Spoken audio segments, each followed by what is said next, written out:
29th lecture we are going to introduce feedback amplifiers. Feedback as you must have known characterizes a system when part of the output is mixed with the input to influence the performance of the system. This is a feedback system. A feedback system is one. This class, for example, is a feedback system because at the end of the class I take your comments and I modify my teaching. So feedback system also is a kind of a self-regulating system. Self-regulating system, and the general definition is that a part of the output is mixed with the input to affect the performance of the system. That is what is a feedback system. We have already got several examples of feedback in the discussions we have held so far. For example, in biasing of a transistor, you recall that the emitter resistance R sub E, there is an R sub C and there is an R sub E.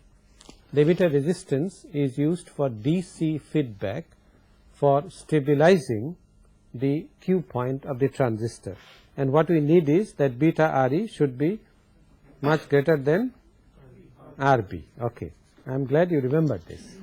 This comes from DC feedback. In order to prevent AC feedback, we had to bypass RE through a condenser, through a capacitor C sub E. Okay, DC feedback stabilize the Q point of the transistor. The other example of DC feedback in biasing that you had was in which the base was biased not by a R1 R2 but by a resistance from here to the base, okay, and the emitter could be connected to ground. This is also a case of DC feedback. DC feedback because normally I sub B is the input current and I sub C is the output current. So a part of the output current or a quantity proportional to the output current is being used to feed the transistor, and therefore this is a feedback system. And you also recall that to prevent AC feedback we had split this resistance into two, and in between we connected a bypass capacitor to ground. So this prevents AC feedback. On the other hand, you also saw an example of AC feedback in which there is a load at the collector and there is also a load at the emitter which was unbypassed, and you saw that this provides DC as well as AC feedback, and the gain of the stage was approximately equal to minus RC divided by RE. Yes. How is this a feedback? How is this a feedback? Because your input is here, and what is developed across this is proportional to the load current. The collector current is approximately equal to the emitter current, the signal current. So the voltage developed across this is proportional to the output, and the actual input to the transistor is this voltage minus the voltage across RE. So there is feedback. That is, the actual input V sub I to the transistor is a mixture of the input that you physically apply and a part of the output. So the part of the output is being mixed with the input signal in order to affect the performance of the device. Yes. Sir, you had a question?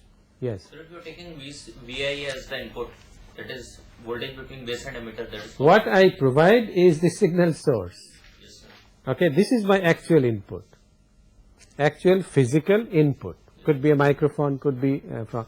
Now what is being applied to the transistor between the base and the emitter, this is the actual input to the transistor, is being influenced by not only what you provide physically but what you provide as part of the output. So this is why it is a feedback. Okay. Now this also shows one of the good effects of feedback, that the gain of this stage is approximately minus RC by RE, so it is independent of the transistor parameter. And the technical term that is used is desensitizing the amplifier to the parameters of the active device. Desensitizing, that is, this gain will not be sensitive to the parameters. If you replace the transistor by another in which the beta may be half of the previous one, it's not going to affect the gain. If the temperature rises by 20 degrees, it's not going to affect this, because temperature term BBE is not there in this, okay, or beta, which is also temperature sensitive. So one of the advantages of feedback, and this feedback is negative feedback. The actual input applied between the base and the emitter would be less than what you have actually physically provided. It would be Vs minus VRE, okay. Negative feedback desensitizes the gain with respect to the parameters of the transistor or environmental conditions, for example temperature, humidity and things like that. You have also got another example of feedback, the same mechanism, that is an emitter follower or a common collector stage, in which you saw that the output is taken from here. You saw that the input impedance, which if RE was bypassed would have been simply R pi, it's increased tremendously, drastically, from R pi to beta plus 1 RE, agreed? Also the output impedance becomes very, very small. It is of the order of 1 by GM, alright. So these are two other effects of feedback. That this is also negative feedback. Negative feedback increases the input impedance and decreases the output impedance, okay. So these are the examples of feedback that you have already been introduced to. What we shall do now is to treat this on a formal basis and see what are the general rules of analyzing and designing a feedback amplifier. Feedback is a beneficial thing, and basically feedback, the benefits of feedbacks are control of impedance levels. As we had seen in emitter follower, the input impedance is increased. That means you can apply a voltage source at the input, and the output impedance is decreased, and therefore you can take a voltage from the output. It's a truly a good voltage amplifier, although amplification is less than 1, but a voltage amplifier, an ideal voltage amplifier, should have infinite input impedance and 0 output impedance, okay. And as we shall see, it improves the bandwidth of the device. Normally your amplifier, RC coupled amplifier for example, will have a gain curve like this. With feedback, what happens is that we have to reduce the gain is reduced, but the bandwidth improves, that is, it goes over a larger band of frequency. This is with feedback. We shall see this by a simple analysis. Then, as I said, it desensitizes the circuit to manufacturing tolerances, replacement of devices, or environmental conditions. Desensitization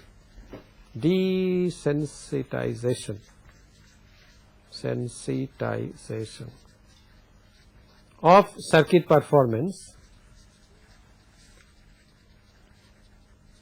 to device parameters, environmental conditions, okay.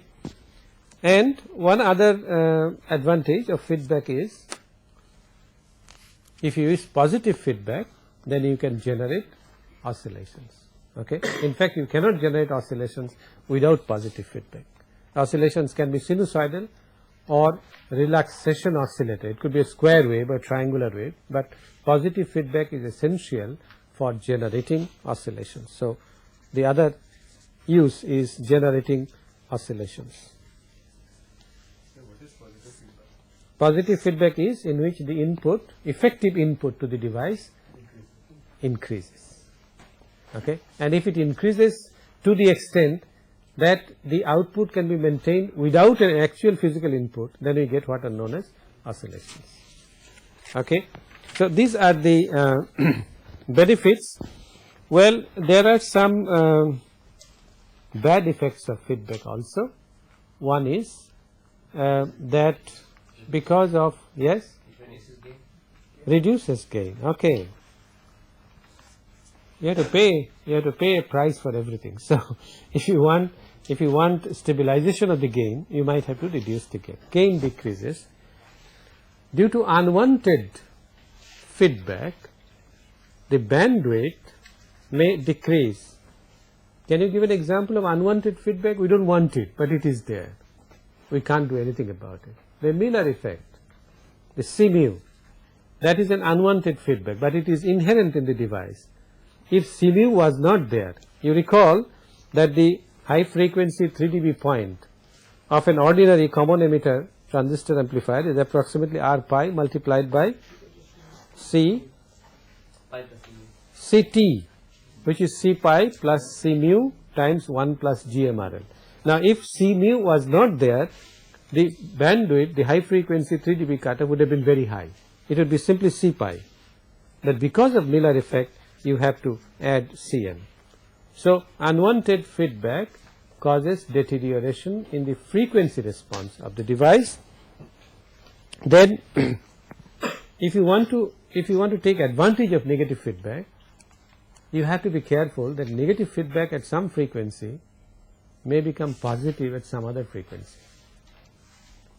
And if it so happens that the feedback becomes positive at some frequency and becomes so positive that that particular frequency can be generated, that is, the device becomes absolutely unstable, then obviously advantages are all lost. So one has to stabilize a feedback amplifier. Stability of feedback amplifier or any feedback system is a very important topic, but we shall not discuss in great details how to stabilize a circuit or what are the stability criterion. This will be discussed in another course, control engineering, principles of control engineering. Did you already have that course? No. You shall have it. Okay.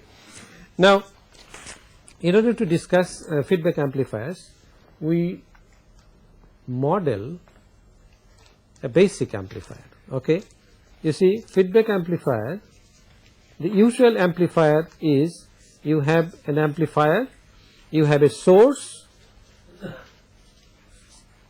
which is applied to the amplifier, and then you have the load. Okay.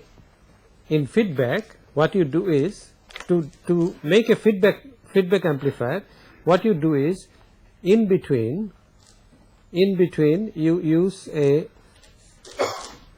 network called a sampling network.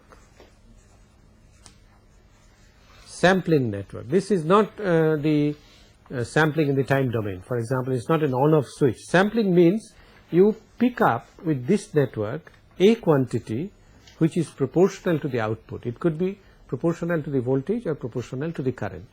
And the output of this network, the sampling network, is fed back to the input through a feedback network, FBN, a feedback network, and it is fed to another network at the input which is called a comparison network or a summing network.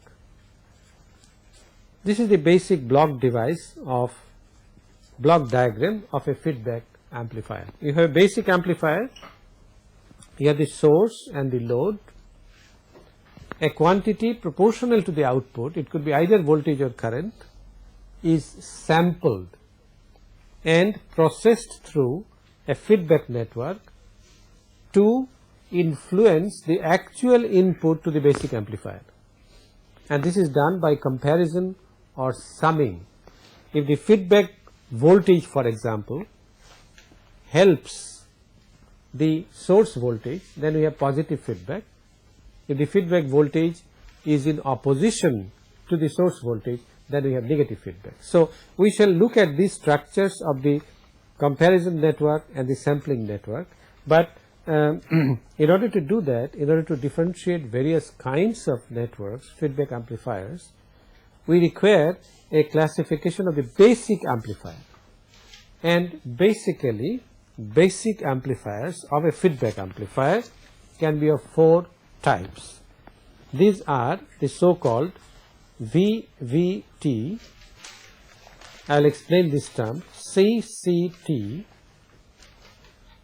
VCT and CVT. T is common.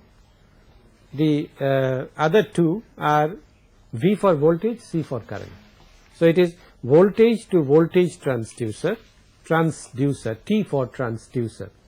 We could have called it a voltage to voltage amplifier, but this is the term that is used. That is, one voltage is used to create another voltage. Then a current to current transducer. This is basically a voltage amplifier. Voltage amplifier, that is, input is a voltage, output is a voltage. A current to current transducer, which basically is a current amplifier, okay, current amplifier. Then a voltage to current transducer. Your BJT basically is a voltage to current transducer, right?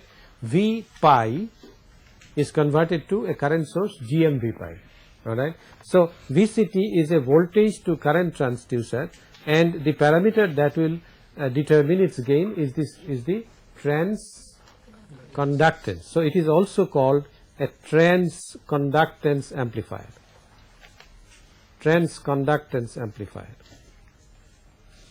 And finally CVT, that is a current to voltage transducer, and by analogy with VCT it should be called a trans impedance or resistance, okay. Here it should have been trans admittance amplifier if the quantities are complex. So if it is called conductance, we will call this a trans resistance amplifier. These are the 4 basic types of amplifiers, and it is advantageous when you discuss in general terms feedback amplifiers, it is advantageous to characterize them in terms of simple models. For example, for a VVT, voltage to voltage transducer, our simple model would be, we have a Vs and an Rs, then we apply to the input of the amplifier Ri, and we have a voltage which is determined by this voltage Vi, and we call this as A times Vi, okay, and this will, a practical amplifier will have an output impedance, let us call it R0, and this goes to the load RL, okay. Ideally well, this is our basic amplifier, which is the VVT. This is the voltage to voltage transducer, this is the source, this is the load. This is the basic amplifier. Ideally what we want is that Ri should be infinity and R0 should be 0. In practice we have to design such that Ri is much greater than Rs and R0 should be much less than RL, okay. This is the practical. So we shall try to be as practical as possible, but sometimes we will assume an ideal amplifier and then look at the imperfections. So this is the model of a voltage to voltage transducer. For a current to current transducer, the current amplifier, we have Is, Rs, then we have the basic amplifier, and this current is I sub I, and in the output we have the current AI sub I, a current source, current to current. A is the gain of the current amplifier, and the output impedance is now represented as a shunt resistance R0, and this is my RL. The basic amplifier here is this block, and what we want is to approach the ideal, what we want is Ri should be ideally, Ri should be much less than Rs in practice, and R0 should be much greater than RL. So this is a CCT, current to current transducer, also called a current amplifier. Now you notice that this A, how can you give a name to this A? This is the current gain under what condition? Short circuit. If RL is short circuited, then R0 will carry no current, all the current will flow through this. So this is the short circuit current gain. In a similar manner, this A, open circuit voltage gain. Wonderful. Let's look at VCT. For VCT, our input is a voltage source, Rs, and we have an Ri. This voltage is Vi, voltage to current, and therefore we shall have A Vi in parallel with a resistance R0, voltage to current. Then we have the RL. The basic amplifier is this, and since A has to have the dimensions of a conductance, right, we call this GM, capital GM, to distinguish it from small gm of a device. So it's a transconductance amplifier. It is voltage to current, VCT, and what we want in practice is that Ri should be much greater than Rs, and RL must be much less as compared to R0. Finally, the CVT, that is current to voltage transducer, we have a current source I sub S in parallel with its source resistance Rs. Then we have Ri.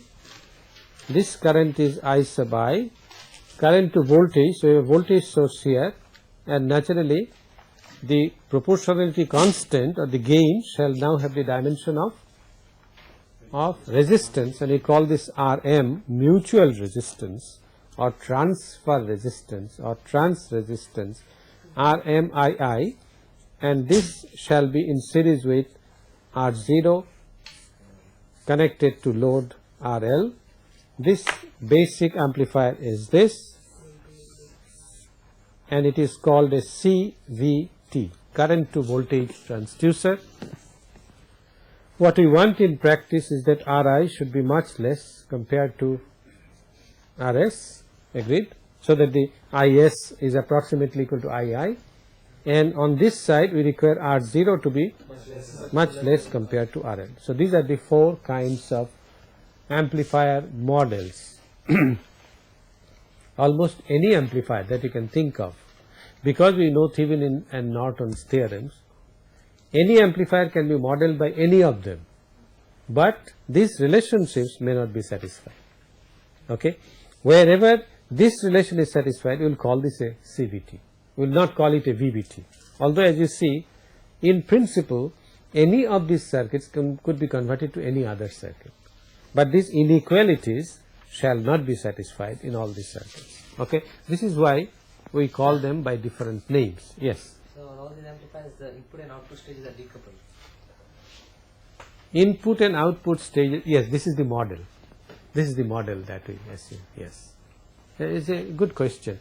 It says input and output stages, are they decoupled? Okay, this brings us to this question. If you recall, we had a basic amplifier in the feedback, and we had another network here called the feedback network. All right, these are two essential components, and then we had a sampling network here and a mixing network or comparison network here to make it a feedback amplifier. The question that he is asking is, are the input and output decoupled? Yes, we make this assumption that the basic amplifier transmits only in the forward direction. That is, nothing gets transmitted from the output to the input. output is coupled to the input. Obviously, if it's an amplifier, if it is to provide gain, output has to respond to the input, but input should not respond to a change in the output. Agree? Which means that it is a unilateral device. It transmits only in the forward direction. This is an assumption, and you know that this is not correct.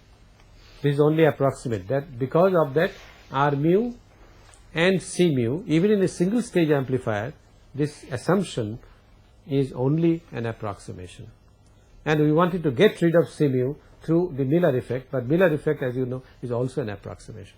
Well, that for that matter, life itself is approximation, as I have been saying many times. On the other hand, in the feedback network, we want it to be unilateral, but in the reverse direction. It should not transmit from input to output. From input to output, only basic amplifier should take part. From output to input, only the feedback network. This is also an approximation, because as you will see, in most of the feedback amplifiers, the feedback network is a passive network, and a passive network is insensitive to directions.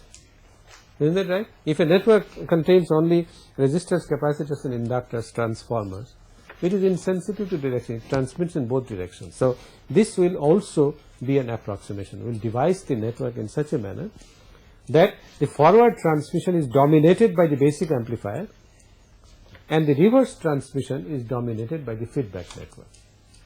Alright?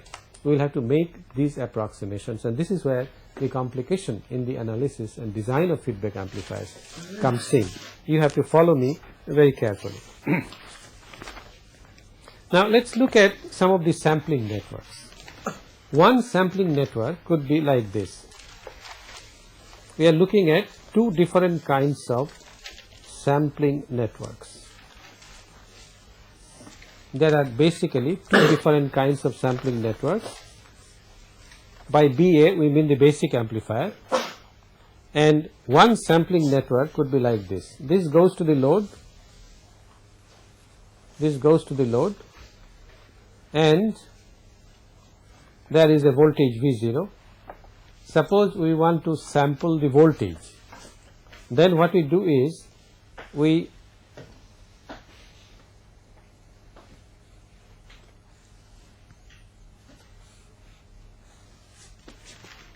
take this to the feedback network, okay. So our sampling network becomes this. This is my sampling network, where we have taken the total output voltage fed back to the feedback network. Okay, we have sampled the voltage.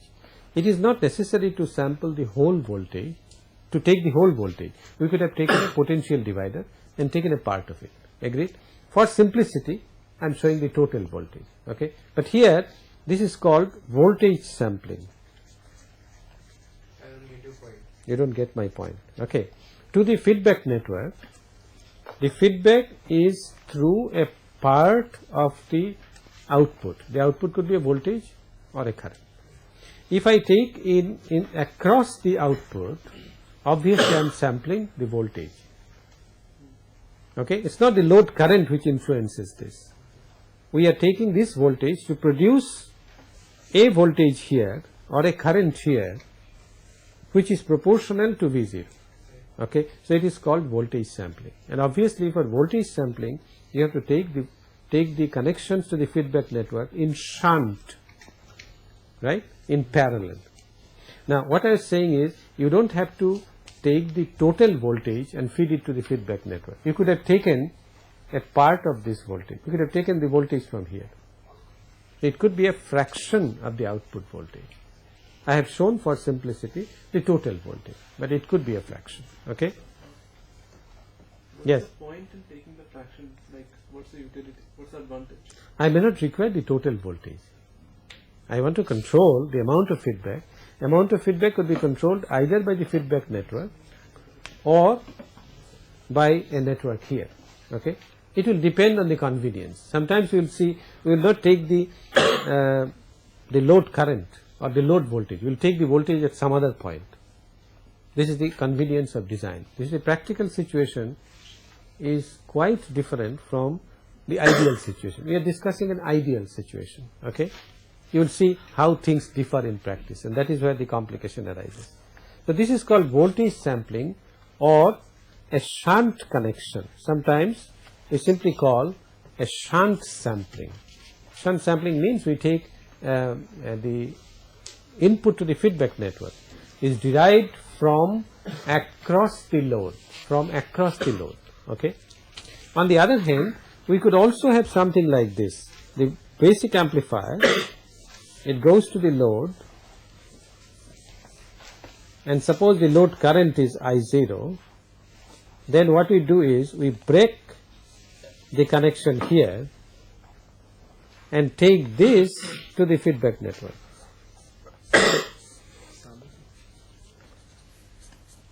Okay, obviously this will be current sampling because it is this load current which is coming to the feedback network, and therefore the feedback signal that we derive from the feedback network would be proportional to the output current. So it is called a current sampling, or what is the other name that you can give to it? Series sampling, okay, either a current sampling or series sampling. Agreed? In a similar manner, there are two types of comparison or summing networks. Let us look at them. The comparison network. The comparison network is at the input to the basic amplifier. So, if this is the basic amplifier and let us say this is the source Vs, for simplicity we will ignore Rs. Suppose we connect this like this. This is what comes from the feedback network. Suppose we make a series connection, then this will be the feedback voltage, okay. Arbitrary polarity, let us say the polarity is this. Agreed? So the actual input voltage is being affected by the signal that is applied and also the feedback voltage.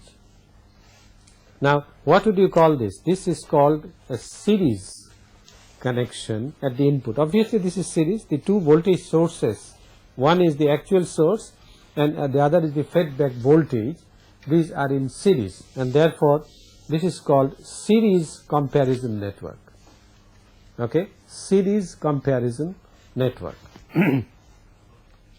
On the other hand, you can have a shunt comparison network in which the current shall be affected, the actual input current, and for that we will show as a current source, ignore its impedance, and then you have the basic amplifier and the feedback network is connected in shunt. So the actual current that is fed to the basic amplifier is affected by the feedback current. Do not pay attention to the direction. I have assumed an arbitrary direction, okay.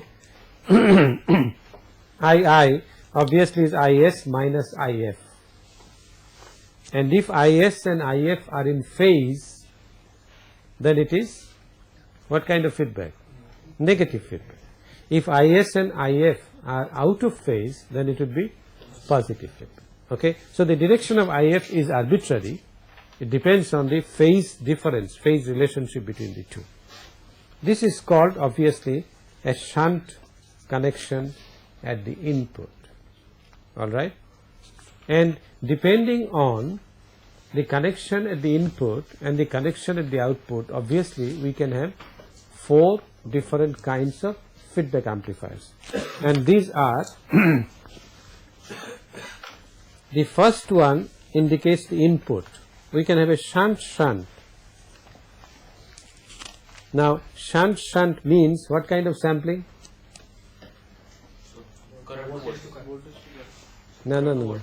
Sampling. Sampling refers only to the output. Voltage sampling. Okay, voltage sampling and shunt connection at the input. Okay. Pardon me? Current is being affected. Very good. This is current feedback and voltage sampling.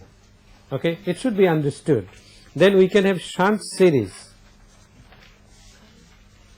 which means current sampling and current feedback. Okay, shunt series.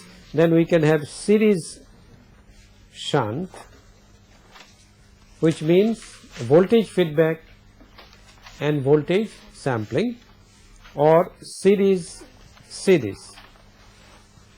We shall use this terminology. This is a popularly adopted terminology for feedback amplifiers. What is series? Series means voltage feedback and current sampling. Okay. There is another type of terminology which you should not be baffled with if you encounter this, in which phrases like current shunt are used. Current shunt, current series, voltage shunt, voltage series. But let me explain. I don't want to confuse you with two types of terminology. Let me explain, because this is also used. In this type of terminology, the first one refers to the output.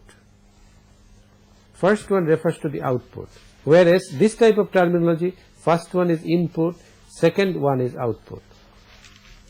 In the other type of terminology, first one is output, the second one is input. Now, current shunt means current sampling and shunt connection at the input. What does this correspond to in this? Shunt series. That is correct. Current shunt corresponds to shunt series. Alright. Similarly, you can have voltage series, voltage shunt, current series, current shunt, and each of them is identical to one of these. We shall divorce this terminology in order not to be confused. We will call shunt series, series shunt, and series. We will maintain this uniformly throughout our discussion of feedback amplifiers. If in future you encounter an instruction manual, for example, in which is said this is a voltage series feedback, you should be able to decode and find out what it actually means. For simplicity, this shunt connection is sometimes simply referred to as shunt feedback, and series sometimes simply referred to as series. So if there is only one term, then this applies to both input and output. On the other hand, if the two input-output connections are different, then you shall have the complete designation, shunt series and series shunt. Let us consider a typical feedback amplifier. A typical feedback amplifier. Draw with me. Again, in terms of its model, okay, we have IS, RS, then we have the basic amplifier, RI, this is I sub I, and the basic amplifier is a current amplifier or a current to current transducer. So it is AI times II, current gain, in parallel with its output resistance R0. Then this goes to the load RL, and let us say our sampling is a current sampling, that is, it's like this. Let us say the current is like this, I0 in the load. Then this comes to the feedback network, and we have a shunt connection here.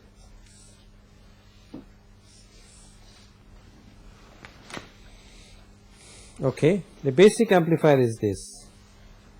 Have you drawn? Have you been able to draw? Let me put some boxes.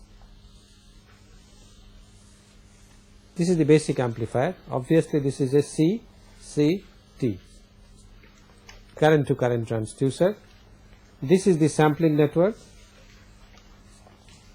Sn, and this is the comparison network Cn. Okay.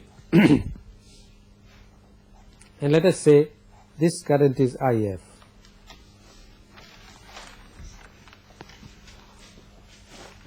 Is this negative feedback or positive feedback? We don't know unless we know the phases of IS and IF. Okay. So these two phases determine whether it's a positive feedback or negative feedback.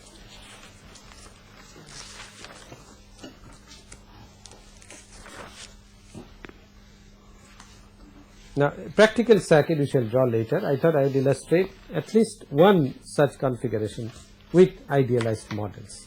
Now let us look at the general feedback amplifier circuit. The general feedback amplifier circuit usually analyzed in terms of a block diagram. That is, a single line represents the signal and a block represents either a gain or the feedback network. And for historical reasons, blame it to Nyquist or Bode if you have to blame someone. The feedback factor is denoted by beta, not to be confused with beta of a transistor. Okay, we could have used some other symbol, but then with due respect to the two gentlemen, both of whom are dead now. Bode died at the age of 94, only a few years ago. He was still active at the time of, just prior to death, not after death of course, we don't know. And Nyquist died long ago, but in respect, in paying respect to these two gentlemen, we shall retain this terminology of beta.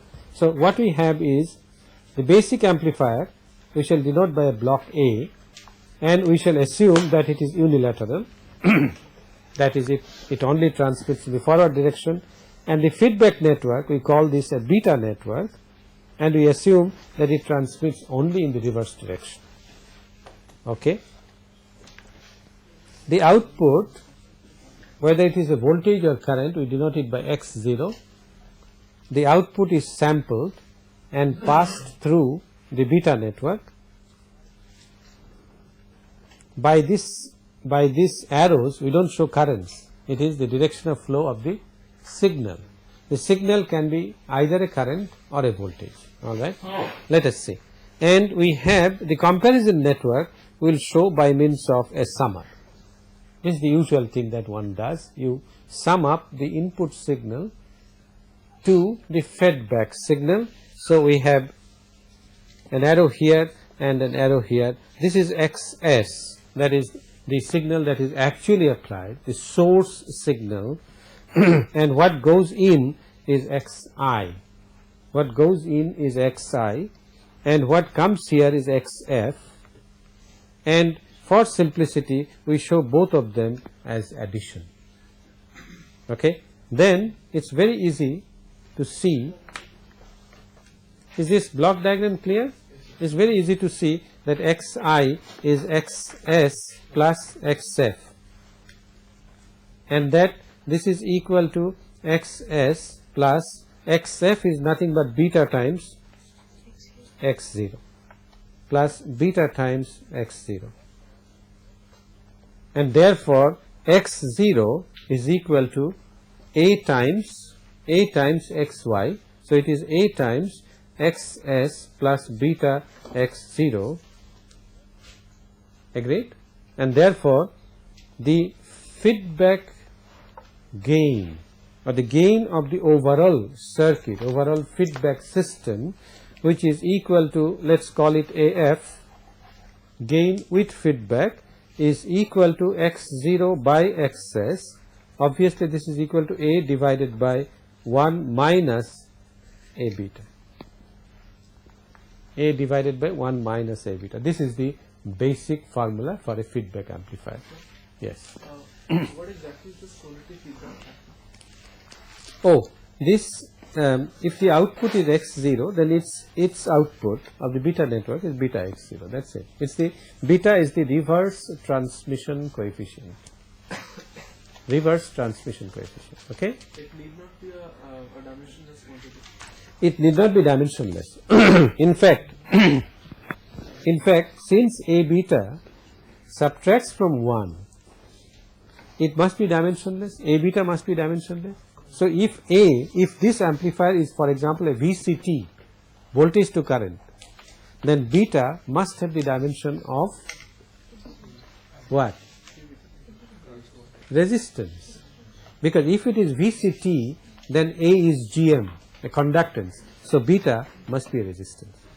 On the other hand, if A is a voltage amplifier, then beta would be a dimensionless constant.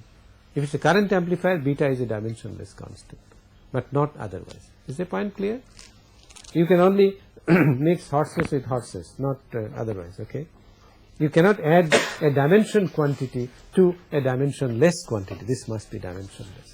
Alright. There are various names that you will learn in your control course to this quantity 1 minus A beta. It is sometimes called a return difference and denoted by F. It's called a return difference. And the quantity minus A beta is sometimes called a return ratio or loop gain. These are various terms which have significance in the context of control, and most of our textbooks unnecessarily go into the definition of these quantities. We shall avoid these terminologies as far as our amplifier analog electronic circuits course is concerned, but they will be brought back in the control course, so we need not worry about them now. You notice that AF, this is the general formula, 1 minus A beta, and if the feedback is negative, then 1 minus A beta magnitude has to be greater than 1. So negative feedback will mean 1 minus A beta magnitude greater than 1, which means that the magnitude of AF shall be less than the magnitude of A. On the other hand, for positive feedback, well, if everything is resistive, there are no reactances, then obviously for negative feedback, A beta quantity has to be negative. Agree? Okay. And whereas for positive feedback, you want AF to be greater than A, which means that A beta, if it is totally resistive, A beta has to be positive. You also notice that if A beta is a complex quantity and at some frequency, if A beta is a complex quantity, obviously it shall depend on frequency.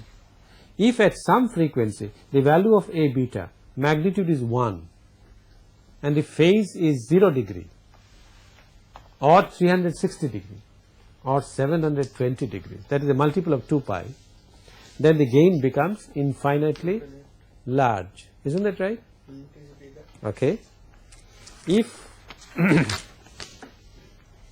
our AF is A by 1 minus A beta, if A beta is a complex quantity, that is, if it is a function of frequency, and if there is a frequency at which A beta magnitude equal to 1 and the angle of A beta is equal to multiple of 2 pi, where n is an integer, then obviously A beta becomes equal to 1, and 1 minus 1 is 0, A by 0 is infinity, so the gain becomes infinity.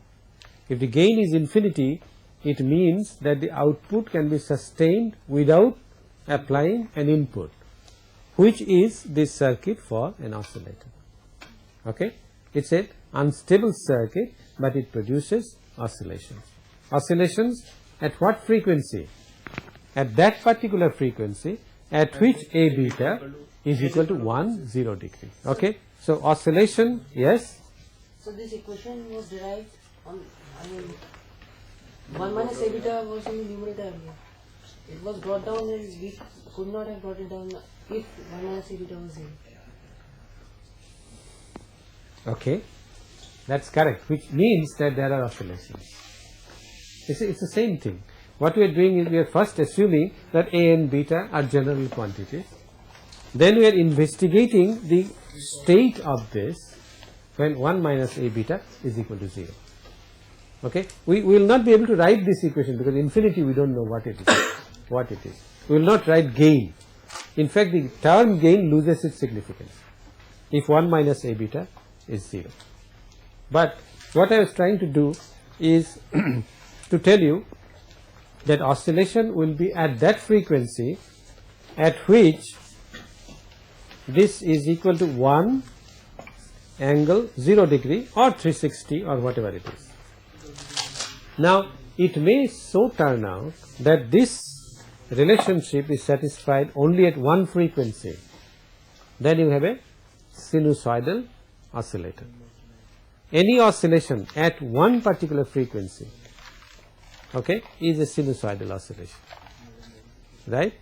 On the other hand, if this is satisfied over a band of frequencies, okay, then you will not have sinusoidal oscillation. You will have a sum of sines, that is a number of sinusoidal oscillations superimposed on each other, and that would be a non-sinusoidal waveform. For example, you can generate square waves with an oscillator.